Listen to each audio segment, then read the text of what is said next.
And so if you're going back and forth over MPT, if it was Frac's fault or if it was Wireline's or another third parties, and you've got this kind of like competing timelines of what we logged versus what Wireline will log versus what somebody else logged, then it becomes and the operator what they logged. You've got 3 or 4 different time sets that you're kind of arguing about. How long have you been with Cold Bore right now? Oh shoot, 3.5 years now. Yeah, and how did your story get started here? So in 2019, I had left Weatherford, went to a smaller company. Didn't pan out the way we had wanted to over there, and so I was kind of looking. Came across Cold Bore, I think on LinkedIn maybe. Yeah. What stood out? Like, how did it kind of get you to stop scrolling and just capture your attention? First and foremost, I needed a job. Yeah. Okay. Hey, yeah, get it. And second, just kind of reading about it was all kind of in my wheelhouse from my background. Yep. Because you came from the frac side, right? I came from the frac side from Weatherford. And then I, sent my resume, did all the good stuff that you're supposed to do there. And kind of a funny story, I was at the Woodlands Frac Conference, SBE in the Woodlands in 2019. The last one before COVID shut it down the next year. And I get a phone call from, I think, a Calgary number. And area code 403. Yeah, it really threw me for a loop. And it was Daphne. Yep. And she was like, hey, I'm trying to see if you can meet Brett tomorrow. I've sent you an email, but you never responded. Yeah. And I said, well, I didn't get an email. And I looked and it was in the junk folder. Yep. She sent it a few days before. So scrambled, got home, got a good night's rest, and then went and interviewed with Brett the next day. Yep. So where did you guys do the interview? Some hotel downtown in Houston. He's pretty bougie, so he had to stay at a good place. Yeah, of course. I think he was living downtown at the time, probably. I don't know if he was living here. No, he definitely wasn't living here then. Okay, that was maybe post-COVID. Yeah, it was post-COVID. Okay. All right. So your interview. So here's the thing. So not everyone has met Brett, but maybe they've seen him on the videos. Brett is probably not your typical oil and gas executive. Definitely not. I walked in, your typical resume, interview gear, wear, suited up, looking sharp. And, he's sitting there, tats everywhere and just relaxed. And, I was like, cool, we're going to do this. And we did it just right in the lobby of the hotel. Yep. Like people walking by, we're just sitting there having a conversation. So, well, thinking back about 3.5 years ago, so because Cold Bore, the product offering has evolved and things have gotten better, more sophisticated. What was happening at that point? What was the product? What was the opportunity of the product that got you so kind of interested or excited? Especially considering your background in frac.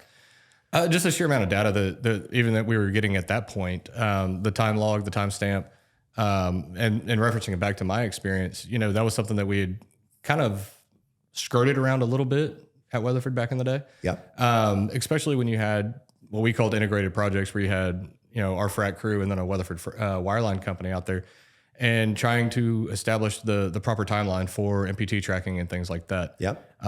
Very human intensive. It was very manual process. There wasn't, there was a level of accuracy, but it was not near what we have even 3 years ago versus today. What were disputes like? Did you experience disputes at Weatherford? Was that sure, a thing. It was typically MPT stuff, or if frac was shut down and it impacted wireline, then who was responsible for any MPT? Because it was an integrated project. It was Weatherford was, but you got two competing product lines, or not competing, but you got two different product lines that are out there.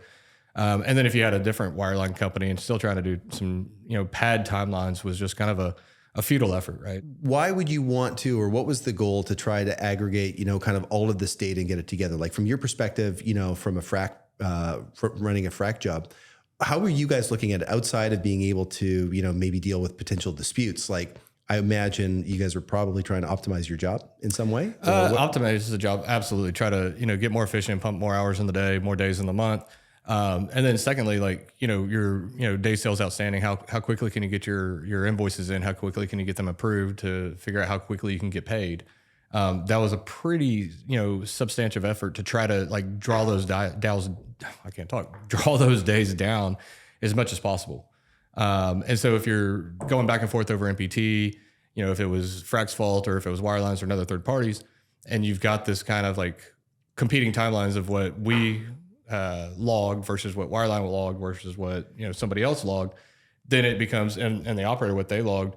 you've got three or four different time sets that you're kind of arguing about. And sometimes those are minor numbers and it's like, everybody's good. The different timestamps, even though it seems like a very, it seems like a very simple thing, but this is an actual, like, this is a significant challenge. Like, there are different timestamps, like creating that universal timestamp, which is what SmartPad is bringing to the industry. That has been a huge challenge up until now. Absolutely. Like I said, when it came down to like just invoicing and the back and forth over those, trying to figure out, who was responsible for what downtime or anything like that. Those could be really quick kind of negotiations with your client, or they could, expand into, 1 week, 2 week, 3 weeks, 4. And then all of a sudden, those are days that you haven't actually invoiced. And so you haven't gotten paid. So when you look at it, and this was also, a lot of those disputes were coming up in, the downturn of like 15, 16, that time frame. And so you might have a 90-day pay, and for every, you don't get that clock started until you get your invoice in. Yep. And then if there's a dispute attached on that, then you might push that 90 days out even further. And so that's money that's not coming in on your cash flow. And so it was really a challenge for the districts to try to make sure your tickets were accurate, make sure, all your times were accurate and everything else. But there was still that human element that was not definitive. Yeah. And so everybody, you would put forth good effort with everybody on site, but the operator may have a different timeline versus what frac versus wireline and so forth.